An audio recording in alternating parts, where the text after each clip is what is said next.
बस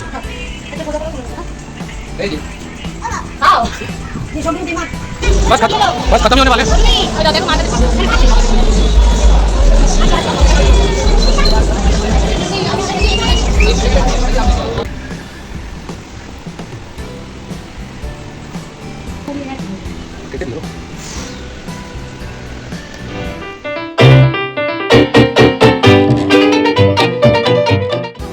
কেমন আছো তোমরা সবাই? আশা করছি সবাই খুব ভালো আছো। রিতা নুপুর চ্যানেলের আরেকটি ভিডিওতে তোমাদের সবাইকে অনেক অনেক ওয়েলকাম। তোমরা দেখছো 15 অগস্টের ভিডিও। তো দেখতে পাচ্ছ আমরা দুজনেই ঘুম থেকে উঠে গেছি। ওইদিকে এখনও বাসি বিছনা তোলা হয়নি। আর 15 অগস্ট মানেই ইন্ডিপেন্ডেন্স ডে তো বটেই, আর তার সাথে আমাদের মিস্টারের বার্থডে, তাই তো? বলছে happy birthday to you. Okay happy birthday বললে ও টু বলে, মানে ইউটাও বলে না, টুটা বলে। ওটা অ্যাকচুয়ালি কার্টুন দেখে দেখে শিখে গেছে টু বলতে হয়, হ্যাপি বার্থডে টু। কিন্তু এখন বলবে না, ঘুম থেকে উঠেছে না। তো যাই হোক, মিষ্টির ডেকোরেশন তো হয়ে গেছে, বার্থডে ডেকোরেশন। তোমাদেরকে ফাইনাল লুকটা দেখিয়ে দিই। আচ্ছা, কোনো মানে হয় বলো তো? যতবার একটা একটা করে বেলুন ফাটছে, ও ততবার আবার একটা একটা করে বেলুন ফোলাচ্ছে।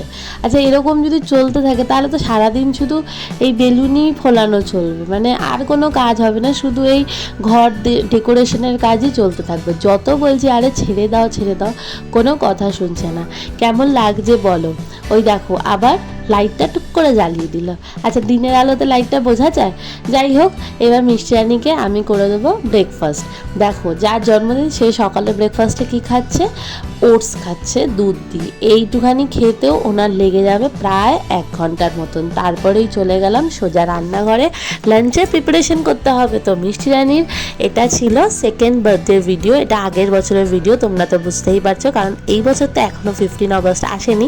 তোমাদেরকে আগের ব্লগেই আমি বলেছিলাম যে 15 অগস্ট কী করেছিলাম আগের বছর, সেই ভিডিও শেয়ার করব।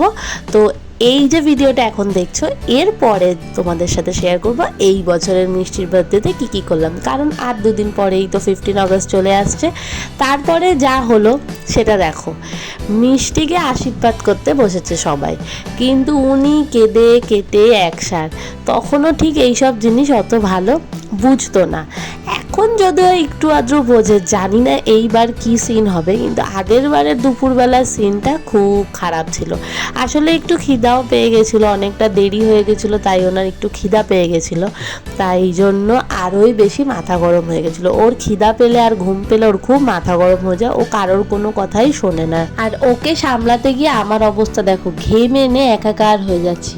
ওকে এইটুখানি আশীর্বাদ করতে গিয়ে সেই মাথা খারাপের মতো অবস্থা। দেখো দেখো, তোমরাই দেখে নাও।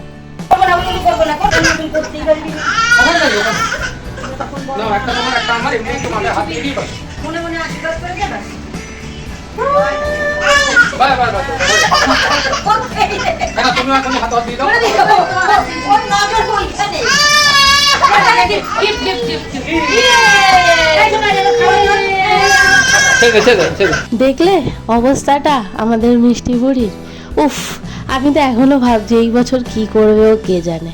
তারপর ফাইনালি যখন খেতে বসলো, মাথাটা ওনার শান্তি হলো। আচ্ছা, ওকে কি কি খেতে দিয়েছিলাম সেদিন দেখে নাও তোমরা। এটা তো ছিল সেকেন্ড ইয়ারে, এই বছর দেখি অন্য কিছু প্ল্যান আছে, দেখা যাক কি দেওয়া যায়, কি করা যায় ওনার জন্য আলাদা আলাদা রকমের। এখানে খাবারটা একটুখানি পেটে যেতে মনটা আর মাথাটা শান্ত হলো। তারপরে বসলো উনি ওনার সম্পত্তি নিয়ে, যা যা পাপা ঠাম্মি দাদান কাকাই সব গিফট করেছে, সেই সব একের পর এক তখনই খুলতে হবে। আর আমি লোকে খাইয়ে খেতে বসেছিলাম, সেই আমার সামনে এসে তো একেবারে মা মা দেখো দেখো সেই করেই যাচ্ছে এখানে। তারপর ওর বাবা ওকে ডেকে এনে বললো, আরে তুই মাকে ছাড়, আমার কাছে আয়। দেন একটা একটা করে পাপা আর মেয়ে মিলে দেখো অবস্থা, কত কিছু পেয়েছে উনি, কত কিছু ছড়িয়ে ছিটিয়ে একেবারে একাকার কাণ্ড। তারপর দুপুরবেলা একটা লম্বা ঘুম দেওয়ালাম মিষ্টি। জানতাম ঘুম থেকে উঠে ঠিক কতটা ফ্রেশ থাকবে। দেখো মিষ্টি এখন কতটা ফ্রেশ, ওর মুখ চোখ। হ্যাঁ, ওই কারণেই ওকে আমি দুপুরবেলা একটুখানি ঘুম পাড়াই সব সময়। না, আমি ঘুমাইনি, আমি ঘরের বাকি কাজ সেরেছি। দেন সবাই মিলে রেডি হয়ে আমরা বেরোলাম। কোথায় যাচ্ছি? একটা দারুণ কাজ করতে যাচ্ছি, চলো তোমাদেরকে দেখাই। বাড়ির সামনে থেকে রিক্সা নিলাম আর চলে এলাম সোজা মন্দিরে। এই মন্দিরটা তোমরা আমার ব্লগে আগেও দেখেছো, তো এখানেই চলে এসেছি। আসলে মিষ্টির জন্মদিন উপলক্ষে আমরা একটা ছোট্ট ভান্ডারার আয়োজন করেছিলাম। এই দেখো কি কি দিয়েছিলাম তোমাদেরকে দেখিয়ে দিলাম। একটা সিঙ্গারা, একটা কলা আর একটা ওই শরবতের মতন, জুস বলতে পারো, তো ওই দিয়েছিলাম। তো প্রথমে ঠাকুরকে দেওয়া হলো আর তারপরেই আমরা সাধারণ মানুষের মধ্যে সেটা একটু বিলিয়ে দিলাম। জানি না কেন এই কাজটা করতে আমার সত্যি খুব ভালো লাগে। আর এইবার শুধু আমি আর রোমিও না, দেখো মা বাবা সবাই আছে, আর সাথে এইবার প্রথমবার ছিল জয়। হ্যাঁ, জয়ও এসেছিল। ওকে যখন বললাম যাবি, ও তখন প্রথমে তো ও না করেছিল, কিন্তু তারপরে ও যখন এলো আর সবার থেকে বেশি এক্সাইটেড ওই হয়ে গেছিলো, ওই সব থেকে বেশি কাজ করছিল। তো চলো এই কাজটা করে নিই, দেন আবার ফেরত এলাম বাড়িতে। আচ্ছা, মিষ্টি রানীর কেকটা দেখে নাও। ডেকোরেশন যেহেতু ছিল শার্কের, তো কেকটাও ওর শার্কের থিমেরই হয়েছিল। আর এই দেখো মিষ্টি রানীর সব বন্ধুরাও চলে এসছে আশেপাশে, মানে আমাদের এই বিল্ডিংয়ের, মানে আমরা যে বিল্ডিংয়ে থাকি সেই বিল্ডিংয়েরই যত বাচ্চা আছে মিষ্টির সাথে সবসময় খেলে আমাদের ঘরে, ওদেরকেই ডেকেছিলাম। ওরাই এসছিল মিষ্টির বার্থডে সেলিব্রেট করতে। তো চলো এবার কাটা যাক মিষ্টির কেক। আমি শুধু ঠাকুরকে ডাকছিলাম যেন মিষ্টির কোনো রকম কোনো মানে কি বলবো মাথা না বিগড়ে যায়, কোনো কারণে যেন রাগ কান্নাকাটি এইসব কিছু না হয়, ভালোই ভালো যেন সব কিছু হয়ে যায়। আর ঠাকুর আমার ডাক শুনেছে, ও ভালোই কেক কেটে নিয়েছে আর ওর সব ফ্রেন্ডসদেরকেও একটু একটু করে কেক ও দিয়ে দিয়েছে। হ্যাঁ, বাস এইটুকুনিতেই শান্তি। ওর পাপা ওকে একটা আসলে মানে কি বলবো জল ফিশ রিগার্ডিং একটা খেলনা দিয়েছিল, মানে এটাকে কি বলে অ্যাকচুয়ালি আমি জানি না, ম্যাট টাইপেরই, বাট সেটার মধ্যে জল দেওয়া যায়। ও সেটাতেই এত বেশি এক্সাইটেড যে দেখো বসেছে ওটার উপরে বসেই কেক কাটছে। আর ওর যে একটা ওই যে বন্ধু এসছে, ও ওটাতে এক্সাইটেড, তো দুজনের কনসেন্ট্রেট ওদিকে চলে গেছে। তারপর আমি সব বাচ্চাদেরকে বললাম আসো সবাই মিলে একটা মিষ্টি বুড়ির জন্মদিন উপলক্ষে ফটো তুলি। দেন আমরা ফটো তুললাম। সত্যি বলতে বাচ্চাদের হ্যান্ডেল করা না অনেক বেশি ডিফিকাল্ট, মানে নিজের বাচ্চাকে এত হ্যান্ডেল করছি, তার সাথে যদি আরেকটা ছোট বাচ্চা আসে তারও তো সেম মুড হবে, তাই না? আমার মেয়ের যদি এইটুকুনি বয়সে এত মুড হয় তাহলে আর বাচ্চাদের কি হতে পারে। তাও বলতে গেলে এই বাচ্চাগুলো সবাই খুব ভালো ছিল, খুব ভালো মতন সব কিছু হয়ে গেছিলো আমাদের।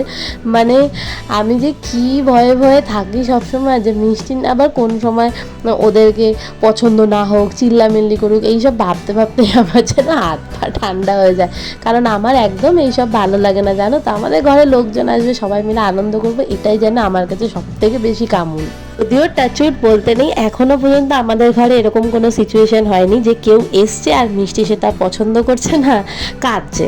তো যাই হোক, যেন এরকম কোনোদিনও না হয়। আচ্ছা, মিষ্টি রানীর সাথে আমি একটু কালার ম্যাচিং করেছিলাম, একটু রেড দুজনেই পরেছিলাম, পাপাকেও পরিয়েছিলাম, কিন্তু পাপা ওই মেরুন হয়ে গেছিলো, কিন্তু মাম্মা আর মিষ্টি একদম রেড ছিলাম। তারপর আস্তে আস্তে পাপাকে, ঠাম্মিকে, দাদানকে, কাকাইকে, মিষ্টি রানী সবাইকে কেক খাওয়ালো, সবাই মিষ্টি রানীকে কেক খাওয়ালো। আর তোমরাও দেখে নাও সেই দিনের আমাদের ছোট্ট এনজয়েবল মোমেন্টসগুলো।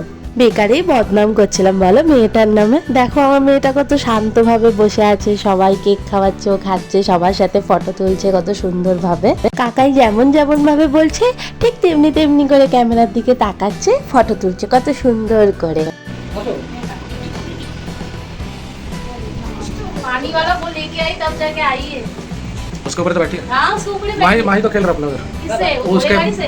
नहीं, मेकअप किट से। मेकअप किट से माही खेल रहा है? वो लड़की बनने को इसलिए इसका नाम भी माही है। चलो আপনার মিষ্টি সব ফ্রেন্ডসরা কত গিফট দিয়েছে সব তখনই খুলতে হলো। আসলে মিষ্টি তো তখনও সেই সময় এতটা বুঝতো না, কিন্তু ওকে যারা যারা গিফট দিয়েছে তারাই ওকে গিফটগুলো খুলে খুলে দিয়েছে, আর ও তো খুব হ্যাপি।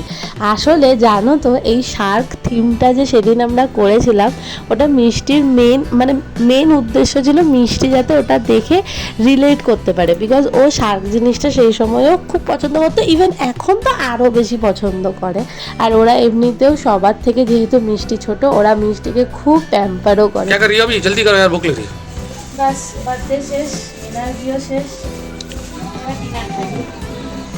जल्दी बाढ़ो, दो जल्दी यार, भूख लग रही है। কি এনেছো? कोरमा है, चिकन कोरमा और चाप लबाबदार, সোয়া চাপ বলো। जो भी है। चाप माने सोया ही हो यार, आलादा करे सोया बोला চিকেন की চাপ হয় না? चिकन चाप। अच्छा चाप, हाँ ठीक है, सोया चाप। बाबा तो नहीं, बाबाटा দিয়ে দিতে হবে। বাবা বাড়ি চলে গেছে, বাবাটা প্যাক করে জয়ের মায়ের হাতে পাঠিয়ে দেবো। বাকি এখন জয় খাবে, মা খাবে, রুমু খাবে, আমি মিষ্টিকে খাইয়ে দেন খাবো। তারপরে হচ্ছে গিয়ে মেনুতে আছে রুমালি রুটি আর সোয়া চাপ লাগাবো আর চিকেন চাপ। चिकन कोरमा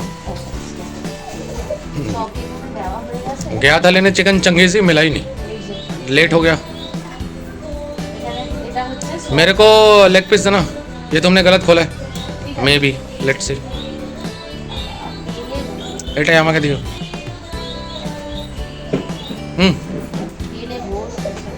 বাজে এখন 1:45, সবাই চলে গেছে, মানে মা আর জয় চলে গেছে। আমি বসলাম ডিনার করতে, সবার ডিনার হয়ে গেছে, মা জয় রুমিও মিষ্টি সবার ডিনার হয়ে গেছে। আর নাও আমি বসলাম, আমি খেয়ে মিষ্টিকে শোয়াবো। আজকে অনেকটা দেরি হয়ে গেল, কিন্তু প্রবলেম হচ্ছে না এই কারণে মিষ্টির বিকালবেলা অনেক দেরিতে ঘুম থেকে উঠেছে, 7টার সময় ঘুম থেকে উঠেছে, তাই জন্য কোনো অসুবিধা হচ্ছে না। আমি খেয়েই ওকে শোয়াবো। ও এত খেলনা পেয়ে গেছে, এই জন্মদিন ওর বাবা ওকে এত খেলনা দিয়ে দিয়েছে, বিশেষ করে ওই জলের ওটা তোমরা ভিডিওতে দেখেছো, ওইটা নিয়েই ও পড়ে আছে। তো তোমরা সবাই আমার মিষ্টিকে অনেক অনেক ভালোবাসা দিয়ে অনেক আশীর্বাদ করো, যাতে ভালো মনের মানুষ হতে পারে। আর এখন সব থেকে বেশি যেটা দরকার সেটা হচ্ছে মেয়েদের অনেক শক্তিশালী হওয়া দরকার, অনেক অনেক বেশি শক্তিশালী হওয়া দরকার। আর মনের থেকে মাথাটা বেশি চালানো উচিত এখন আমার মনে হয়, এটা আমার ব্যক্তিগত ব্যাপার। তাই তোমরা সবাই আশীর্বাদ করো যেন মিষ্টিকে ভালো মতন আমি মানুষ করতে পারি। আমারও অনেক স্ট্রং হতে হবে, যাতে আমি ওকে স্ট্রং বানাতে পারি। এই বলেই আজকের ভিডিওটা শেষ করবো। অনেক ভারী ভারী কথা বলে ফেললাম, বাট জানো তো এত কিছু শুনি না, তাই জন্য এগুলো চলে আসে ভেতর থেকে, কত আর ভেতরে চেপে রাখবো বলো। আর এইসব কথা তো আর রোমিওর সাথে সেরকমভাবে শেয়ার করতে পারি না, কারণ ও জিনিসগুলো মানে কি বলবো, ও বলে না আমরা আছি, কিছু হবে না, বেশি টেনশন নিচ্ছে, তো এই জন্য ওর সাথে বেশি শেয়ার করি না। তোমাদের সাথে শেয়ার করে ফেললাম, বেরিয়ে গেল মুখ থেকে। কারণ ব্লগ তো আর স্ক্রিপ্ট রাইটিং না বলো, যে আমি স্ক্রিপ্ট দেখে দেখে পড়বো, সেই হচ্ছে আমার অবস্থা, অসুবিধা বলছি, সরি, অবস্থা। চলো আজকের ভিডিওটা এখানেই এন্ড করলাম। দেখা হবে খুব শীঘ্রই নতুন একটা ভিডিও নিয়ে, যদি তোমরা ভালোবাসা দাও তো অনেক ভালো লাগবে। যদি ভিডিওটা ভালো লেগে থাকে তাহলে একটা লাইক শেয়ার কমেন্ট করে দিও, আর হ্যাঁ শেয়ার না করলেও চলবে, একটা লাইক আর কমেন্ট করে দিও, আর চ্যানেলটা সাবস্ক্রাইব করে দিও। চলো টাটা, বাই বাই, সবাই খুব ভালো থেকো, সুস্থ থেকো, আর নিজেদের আশেপাশে সবাইকেও ভালো রেখো, অনেক আনন্দে থেকো তোমরা সবাই।